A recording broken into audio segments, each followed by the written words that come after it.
Health and all healing truly begins with our mindsets, the way we see our bodies, the way we see the world, and the relationship that we have with our bodies. I can't express enough. Regardless if it's GI issues, obscure nervous system issues, chronic health issues, or orthopedic issues, even just knee pain or back pain,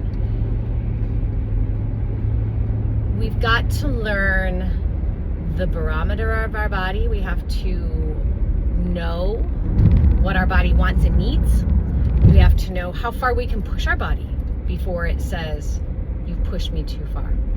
Our bodies were created brilliantly, designed brilliantly, amazingly, wonderfully, beautifully. And unfortunately, society and many medical systems, they really push us towards disembodiment, where the body is separate. It's just its own thing with its own problems. And I see that a lot in my clinic, where people are frustrated with their knees or the knee pain, frustrated with, stomach pain, or just frustrated. And that continues to perpetuate this disconnect of body, mind, soul, subconscious, conscious, and brain, body, brain. And we know the science is there, it's coming. Research comes very slowly, and it is very challenging. But the body was designed to have just interrelationships, interconnectedness, and so many things in our body happen on our own without our conscious brain making the decision. For example, with the core, when healthy and efficient, turns on automatically. We should not have to think about turning on our core. And that's where core exercises have gone down the wrong road of strengthening cores and firing cores. And in my courses, yes, we'll start to sometimes volitionally feel how to fire, turn it on, but then the goal is for it to get back to its natural, healthy, efficient state and fire automatically. Back to the nervous system and just our brains and what we believe, what we perceive. The more we focus on an illness or a pain or an injury, the more space, the more neurons are created, and the more space that takes in our brain. So the more we think about things, the more what we think becomes, right? The more we focus on it. When we think about negative things, guess what comes our way? Negative things. When we focus on our pain a lot and we just always think about it, guess what?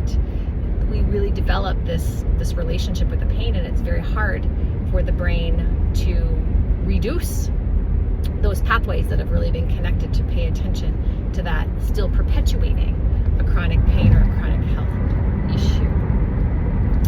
The more we can hold our thoughts captive, to really step outside of the brain, to take a look at things that pop in our mind, like, wow, I'm feeling crummy.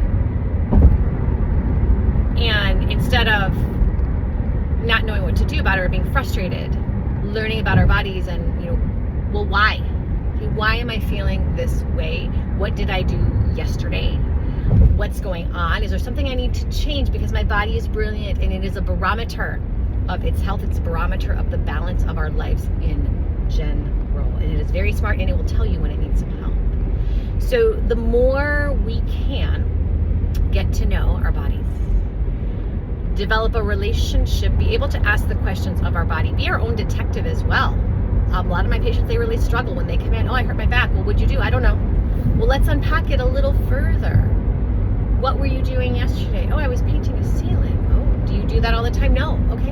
What were you doing before that? So it's super, super important to pay attention to your surroundings, pay attention to what your body has endured, and then to support it and really be its cheerleader. I teach all of my patients, you've got to be your body's best friend. And like when we talk to plants, the more you talk to plants, they thrive. When you are loving to others, people thrive. We've got to be loving, kind, gentle, supportive, nurturing, learning, having a relationship with our bodies. And that is where our work starts with everybody in and out of the clinic, is starting to teach those relationships and really getting to know your body.